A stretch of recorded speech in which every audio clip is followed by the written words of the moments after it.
Hello everyone. आज हम इस लेक्चर में रेड ब्लड सेल्स को कवर करेंगे। रेड ब्लड सेल्स जो है वो हमारे बॉडी का जो ब्लड में पाई जाने वाला मोस्ट एबंडेंट सेल्स है। अगर हम ब्लड की बात करें तो जैसा कि पहले लेक्चर में हम देख चुके हैं कि ब्लड में क्या है, three different types of cells found होते हैं। जिनमें पहला कौन है, red blood cells, white blood cells and platelets. तो इस लेक्चर में हम रेड ब्लड सेल्स को देखेंगे। ये मोस्ट एबंडेंट पाए जाने वाला ब्लड सेल्स है। ऐसा इसलिए क्योंकि इसका जो नंबर अगर हम पर मिलीमीटर क्यूब जो हम मेजर करते हैं वो मिलियंस में रन करते हैं। तो आइए बात करते हैं इसका। स्टार्टिंग में अगर इसके नंबर से ही बात करें कि क्यों इसको मोस्ट एबंडेंट बोला जाता है,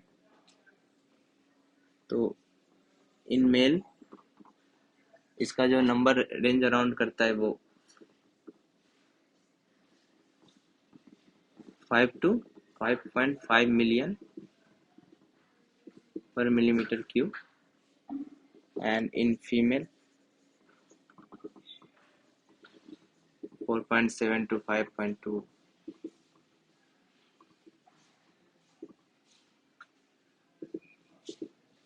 एक एस्टिमेटेड एवरेज है जो कि एक रफ डाटा है। अराउंड इसके क्या होता है, एक नॉर्मल रेंज में पाए जाने वाला ये सेल्स है। टर्म से ही क्लियर है कि रेड ब्लड सेल्स मतलब क्या होता है। ये ऐसा ब्लड सेल है जिसका अपीयरेंस कैसा होता है, रेड होता है। तो रेड ब्लड सेल्स का जो अपीयरेंस रेड कलर का होता है, इसका रीजन होता है कि इसमें प्रेजेंस ऑफ हीमोग्लोबिन। ओके, तो इसमें लिख सकते हैं it is red in appearance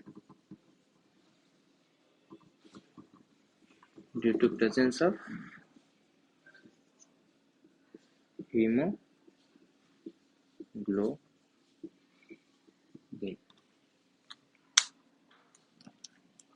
अब हम इसके शेप की बात करें, talking about its shape. Red blood cell का जो शेप होता है उसको हम बोलते हैं biconcave disc shape. Okay, क्या बोलते हैं इसको, biconcave disc shape. Okay, जो कि कुछ ऐसा अपीयरेंस में रहता है।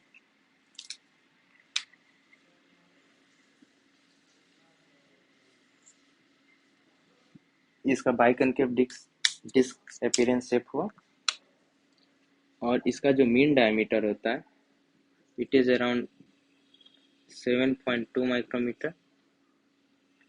जो पेरीफेरी का है इट रेंजेस अराउंड 2.3 माइक्रोमीटर। और जो सेंटर पे होता है वो बहुत ही कंस्ट्रिक्टेड होता है, like this. Okay, it ranges around 1 micrometre. तो ये इसका मीन डायमीटर है जो इसका ओवरऑल साइज का ओरिएंटेशन हमें देता है। और तो टोटल अगर सरफेस एरिया की बात करें तो इसका जो टोटल सरफेस एरिया है वो अराउंड 90 to 95 माइक्रोमीटर क्यूब होता है। ये बाइकनकेव डिस्क शेप का होता है। सो टेक्निकली मतलब मैथमेटिकली क्या करते हैं, हम इसको सिर्फ मल्टीप्लाई नहीं कर सकते क्योंकि क्या क्यूबॉइड में हम ऐसा कर सकते हैं। तो ऐसा तीनों को मल्टीप्लाई करके सरफेस एरिया नहीं आता है। तो इसका surface area almost 90 to 95 micrometre cube around होता है। अब हम क्या करेंगे, इसके कंस्टिट्यूएंट से कैसे बना हुआ है हम उस पर आते हैं।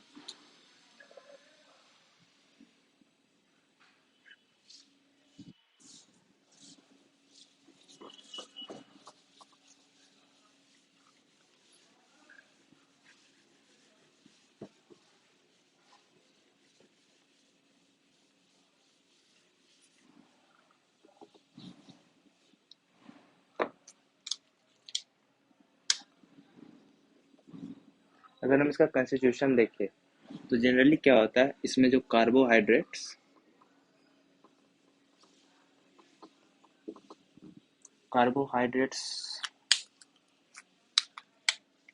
इसका constituents of red blood cells. Okay, now इसमें जो कार्बोहाइड्रेट्स पाए जाते हैं, जैसे इसमें होते हैं ग्लाइकोप्रोटीन्स।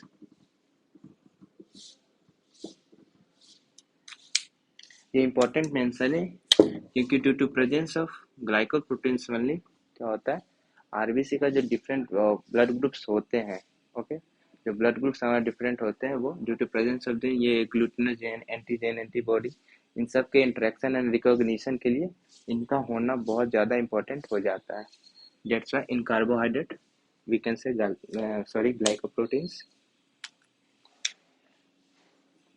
अगर हम प्रोटीन्स की बात करें found in red blood cells, तो ankyrin, spectrin and band protein 3 and 4, ये दोनों जो है प्रोटीन्स जो फाउंड होते हैं रेड ब्लड सेल्स में, वो इनके मेम्ब्रेन को स्टेबिलिटी प्रोवाइड करते हैं। ओके, तो इसको हम ध्यान रखेंगे, they provide stability to their membrane. Okay, और जब हम इनके कंस्टिट्यूएंट्स को जब इलेक्ट्रोफोरेसिस करते हैं तो उसमें क्या होता है, डिफरेंट सेपरेशन या डिफरेंट पर्टिकुलर डिस्टेंस पे क्या होता है, एक क्लम्पिंग जमा होते जाता है, तो उसी बेसिस पे इन प्रोटीन्स को बैंड प्रोटीन 3 and 4 नेमिंग दिया गया है। अगेन मोस्ट एबंडेंट जो कंस्टिट्यूएंट्स का होता है वो क्या होता है, वाटर, ऑलमोस्ट 60 to 65%, हीमोग्लोबिन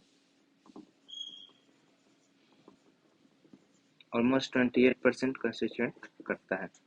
और ये जो हीमोग्लोबिन है, जैसा कि जब हम हीमोग्लोबिन का लेक्चर पढ़े थे तो उसमें देखे तो क्या होगा, almost 95% of dry mass red blood cells का हीमोग्लोबिन ही कंस्टिट्यूट करता है। Almost 95% of dry mass of red blood cells. तो इसका कंस्टिट्यूएंट्स है रेड ब्लड सेल्स का, ये कैसे फॉर्म हुए हैं। अब हम रेड ब्लड सेल्स के फंक्शनिंग को देखेंगे कि इसके फंक्शंस क्या है हमारे बॉडी में।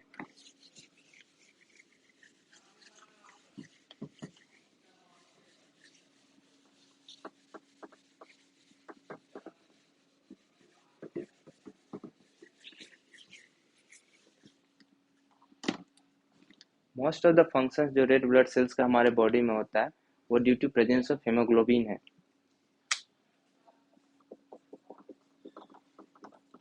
Functions of red blood cells, okay, तो due to presence of haemoglobin, तो हीमोग्लोबिन का क्या होता है, ऑक्सीजन ट्रांसपोर्ट,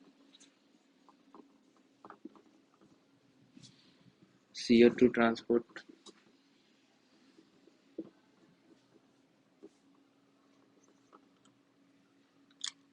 अब जो इम्पोर्टेंट फंक्शंस, जैसे रेड ब्लड सेल्स में एक एंजाइम पाया जाता है, इसको बोलते हैं हम लोग कार्बोनिक एनहाइड्रेज। क्या करता है वो, बाइकार्बोनिक एसिड को H2O+ CO2 में ब्रेक करता है। ये फास्टेस्ट एक्टिंग एंजाइम्स होते हैं और इसका साइटोप्लाज्मिक एंजाइम्स में डिफरेंट ग्लाइकोलाइटिक एंजाइम्स फाउंड होते हैं। ऐसा इसलिए होता है क्योंकि जो रेड ब्लड सेल्स का जो अपना मेटाबॉलिक नीड होता है वो बहुत ही मिनिमम होता है, तो वो अपना मेटाबॉलिक नीड जो है वो सिर्फ ग्लाइकोलाइसिस यानी कि एनारोबिक प्रोसेस से ही पूरा कर लेता है। तो इसमें क्या फाउंड होता है, glycolytic enzymes and different it even carries hemoglobin. So these are different functions of red blood cells, and certain again वही same maintains viscosity of blood,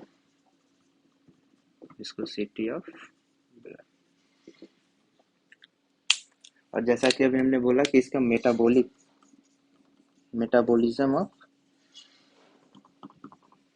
red blood cells, तो इसमें क्या था, अभी हम देखे हैं कि इसकी अपनी खुद की जो इसकी मेटाबॉलिक नीड होती है वो बहुत ही मिनिमम होती है, इसलिए जस्ट ये एनारोबिक प्रोसेस जिसको हम ग्लाइकोलिसिस बोलते हैं, सिर्फ उसी प्रोसेस से अपनी नीड को फुलफिल कर लेता है। ओके भाई, लिम्फिक पाथवे, ईएम पाथवे और ग्लाइकोलिसिस।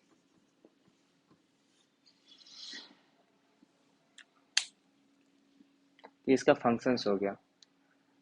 अब हम बात करेंगे कि रेड ब्लड सेल्स जो है उनका फॉर्मेशन कैसे होता है और कौन कौन से फैक्टर हैं जो उनके फॉर्मेशन को अफेक्ट करते हैं।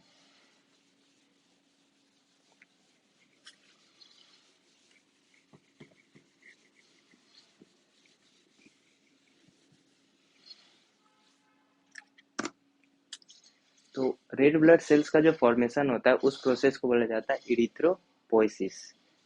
अगेन इरिथ्रो क्या होता है, red blood cells, and poiesis means formation. तो रेड ब्लड सेल्स का फॉर्मेशन को क्या बोलते हैं हम लोग, इरिथ्रोपोइसिस। अब different stages of her life में क्या होता है, डिफरेंट ऑर्गन्स जो है वो एक्टिव होते हैं इनके फॉर्मेशन को लेके। ओके, तो हम क्या पढ़ने जा रहे हैं, एरिथ्रोपोइसिस, प्रोसेस ऑफ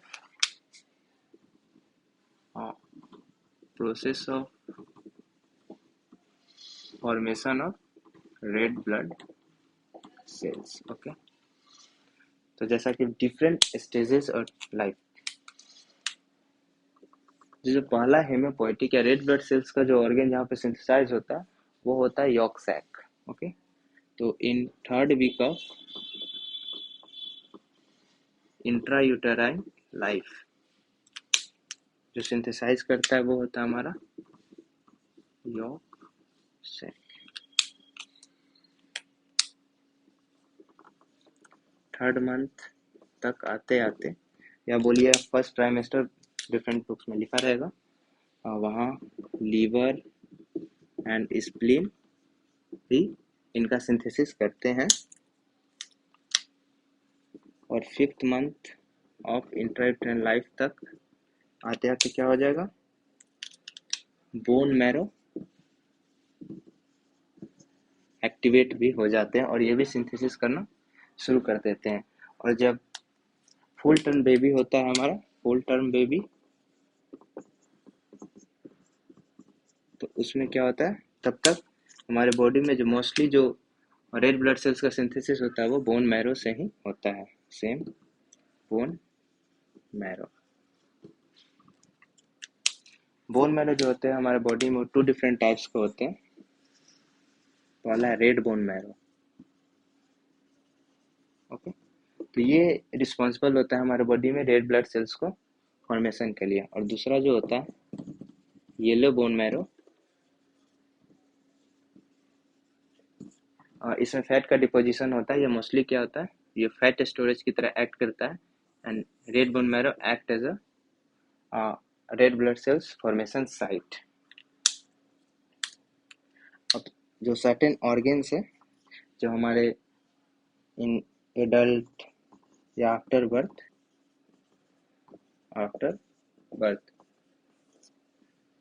जो जिनमें रेड बोन मैरो प्रेजेंट होते हैं, और वो हमेशा हमारे बॉडी में एक red blood cells formation factory की तरह वर्क करते रहते हैं। तो उन ऑर्गन्स में जैसे उनको बोला जाता है red bone marrows are found in membranous bones. Okay, और ये बोन्स के जो एग्जांपल्स होते हैं, इनमें जो एग्जांपल है जैसे vertebrae, sternum, okay, and upper end of long bones. और लॉन्ग बोन्स में अपर एंड में क्या क्या आ जाता है, ये हमारे ह्यूमरस और फीमर। तो ये टू डिफरेंट एग्जांपल्स हो गए मेम्ब्रेनस बोन्स जिनमें कि रेड बोन मैरो का प्रेजेंस होता है और वो रिस्पॉन्सिबल होते हैं रेड ब्लड सेल्स का सिंथेसिस के लिए। ओके, अब हम रेड ब्लड सेल्स यानी कि इरिथ्रोपोइसिस के प्रोसेस को देखेंगे।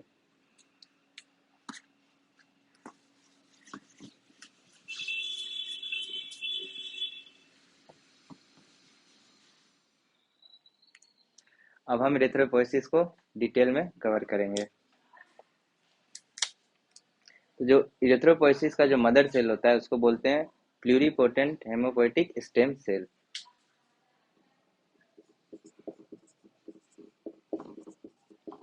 प्लूरिपोटेंट हेमोपोएटिक स्टेम सेल, ये मदर सेल है जो कि आरबीसी सेल्स के फॉर्मेशन के लिए रिस्पॉन्सिबल होता है। तो अगर इसका टर्म को देखें हम, मीन्स टू डिफरेंट टर्म्स है जो कि हम बात करते हैं। एक होता है प्लूरिपोटेंट और दूसरा होता है टोटीपोटेंट। प्लूरिपोटेंट मीन होता है एक पर्टिकुलर सेल जो कि डिफरेंट मतलब मोर देन 4 और 5 सेल्स के फॉर्मेशन के लिए रिस्पॉन्सिबल हो सकता है, वो फॉर्मेशन कर सकता है। पर जो सेल्स टोटीपोटेंट होते हैं वो पर्टिकुलर सेल हमारे बॉडी के किसी भी सेल में ट्रांसफॉर्म या फॉर्म करने के कैपेसिटी को रखता है वो। तो ये डिफरेंस हो गया प्लूरिपोटेंट और टोटीपोटेंट में, means they can form many different forms of cells, and this totiform means all cells. Okay, so this is a basic difference between pluripotent and totipotent. Hemopoietic means again blood forming cells, and stem cells. Stem cells means these are cells means which form cells and even continue their own number. Okay, means suppose this is a particular stem cells, then ये क्या करेगा कि means it will lead to formation of another cell. Okay, and this particular cell will go on in transforming into various different types of cells, and eventually it will also lead to formation of the mother cell. So this means the stem cell. Stem cell का मतलब यही हुआ कि वो एक next cell को भी produce करता है, बट इवेंचुअली वो अपने नंबर को भी कंटिन्यूटी में रखता है। Okay, so this is the mother cell pluripotent haemopoietic stem cell.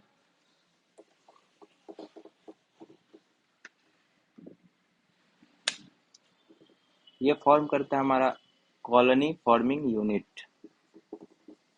Colony forming unit erythroblast. ये क्या होता है कि ये कमिटेड सेल्स होते हैं, मीन्स वंस ये सेल्स फॉर्म होते हैं तो वो सेल कमिटेड हो जाता है कि हाँ हमें ये पर्टिकुलर सेल ही फॉर्म करना है। तो इसमें क्या लगा हुआ है इरिथ्रोब्लास्ट, यानी कि अब क्या करेगा ये रेड ब्लड सेल्स का फॉर्मेशन के लिए रिस्पॉन्सिबल होगा। अब वेरियस स्टेजेज है जो हमें जस्ट रिमेम्बर करने होते हैं। प्रो इरिथ्रोब्लास्ट, और इसके बाद डिफरेंट स्टेजेज ऑफ क्या होते हैं नॉर्मोब्लास्ट होते हैं। ओके, तो 3 डिफरेंट स्टेजेज है जिसमें बोलते हैं early normoblast, intermediate normoblast, late normoblast, और उसके बाद क्या होता है रेटिकुलोसाइट, और फिर मैच्योर रेड ब्लड सेल। तो ये डिफरेंट स्टेजेस है। अब हम स्टेजेस के कुछ इंपॉर्टेंट जो पॉइंट है जो हमें ध्यान में रखने होते हैं वो देख लेते हैं। जैसे जब तक इसको बेसोफिलिक इरिथ्रोब्लास्ट भी बोला जाता है, अर्ली नॉर्मोब्लास्ट को बोलते हैं बेसोफिलिक इरिथ्रोब्लास्ट। इसका क्या होता है, ये इसका साइटोप्लाज्म क्या होगा वो बेसोफिलिक स्टेन होता है।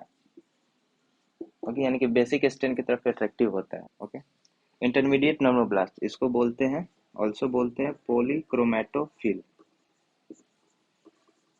ओके, पॉलीक्रोमैटोफिल और इरिथ्रोब्लास्ट है नॉर्मोब्लास्टिक स्टेज। इसमें क्या होता है कि इस स्टेज का जो स्टार पॉइंट क्या है कि हेमोग्लोबिन सिंथेसिस होता है, और इसमें हेमोग्लोबिन फर्स्ट टाइम अपीयर होगा in different stage of red blood sales में। किसमें होता है इंटरमीडिएट नॉर्मोब्लास्ट या पॉलीक्रोमैटोफिल नॉर्मोब्लास्ट इरिथ्रोब्लास्ट। इस स्टेज में हेमोग्लोबिन सिंथेसिस या अपीयरेंस होता है। ओके, और जैसा कि अगर हेमोग्लोबिन प्रेजेंट है तो जो हम पहले पढ़ चुके हैं हेमोग्लोबिन क्या होता है नेगेटिवली चार्ज होता है। तो इसका जो साइटोप्लाज्मिक होगा वो एसिडोफिलिक स्टेन करेगा। तो इसके बाद साइटोप्लाज्मिक स्टेम क्या होगा, चेंज होते जाएगा। अगेन लेट नॉर्मोब्लास्ट इस प्रोसेस को वो कंटिन्यू रखेगा। फिर जैसा कि क्या है यहाँ पे रेटिकुलोसाइट स्टेज, इसको रेटिकुलोसाइट इसलिए बोला जाता है क्योंकि जितने भी जैसे गोल्गी बॉडीज, माइटोकॉन्ड्रिया, ये सब जो ऑर्गेनेल्स होते हैं मेम्ब्रेन बाउंड, वो क्या होते हैं, वो इस स्टेज में क्या होते हैं, वो रेमिनेंट की तरफ होते जाएंगे।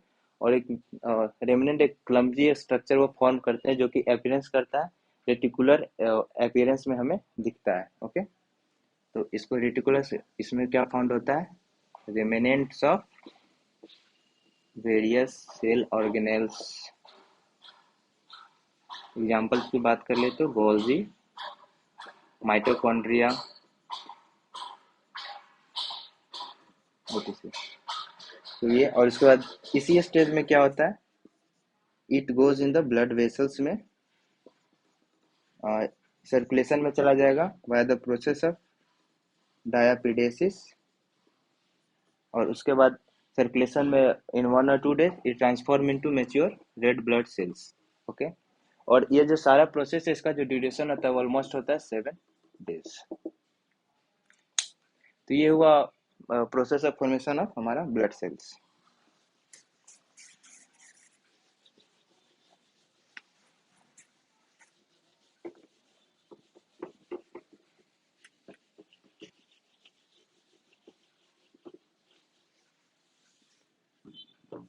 तो हम वेरियस फैक्टर्स को देखेंगे,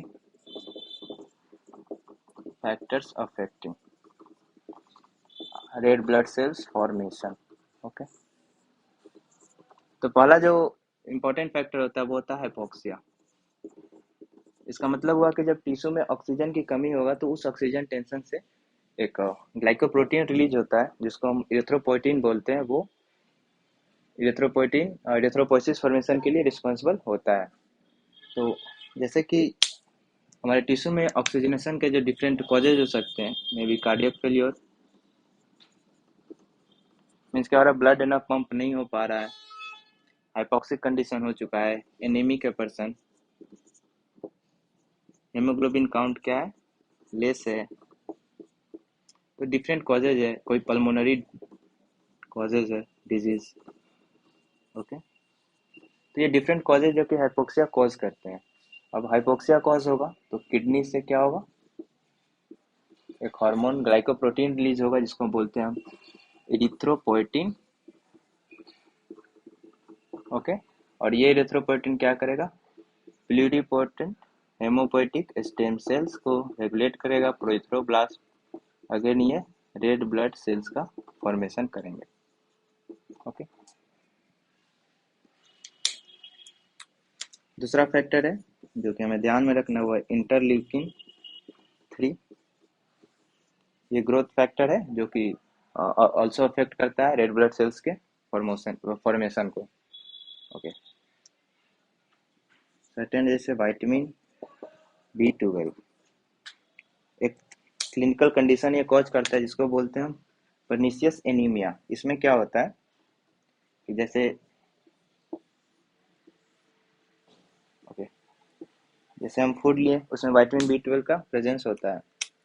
तो जो गैस्ट्रिक म्यूकस होते हैं इसमें जो पैराइटल सेल्स होते हैं वो सिक्रीट करते हैं, इंट्रिंसिक फैक्टर सिक्रीट करते हैं।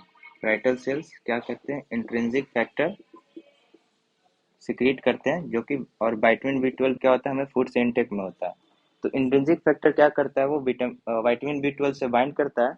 उसके बाद जब वो इलियम में जाता है तो वहां से पिनोसाइटोसिस के द्वारा वो एब्जॉर्ब हो जाता है। उसके बाद हमारे ब्लड में जाता है और लिवर में स्टोरेज फॉर्म में वो स्टोर हो जाता है विटामिन B12। अगर इंट्रिंसिक फैक्टर नहीं होगा तो विटामिन B12 क्या होगा, वो जैसा कि ये बाइंड नहीं है तो गैस्ट्रिक से जो भी एसिडिक सिक्रेशन होते हैं वो इसको क्या कर जाएंगे, उसको डिग्रेड कर देंगे। तो विटामिन B12 की कमी हो जाएगी। अगर विटामिन B12 की कमी है तो क्या होगा, वो इनका मैचुरेशन, रेड ब्लड सेल्स का मैचुरेशन नहीं हो जाएगा और वो मैक्रोसिटिक कंडीशन में हो जाते हैं। अगेन फोलिक एसिड, ये भी कॉज है। सर्टेन हार्मोन्स लाइक एस्ट्रोजन, इनका क्या होता है, निगेटिव इफेक्ट होता है। अगर बॉडी में एस्ट्रोजन ज़्यादा है तो क्या होगा, ये निगेटिव अफेक्ट करता है, मीन्स रेड ब्लड सेल्स के फॉर्मेशन को डिक्रीज करता है। तो ये सर्टेन फैक्टर्स है जो रेड ब्लड सेल्स के फॉर्मेशन को अफेक्ट करते हैं। That's all from this lecture. इतना ध्यान रखें. That's all. Thank you.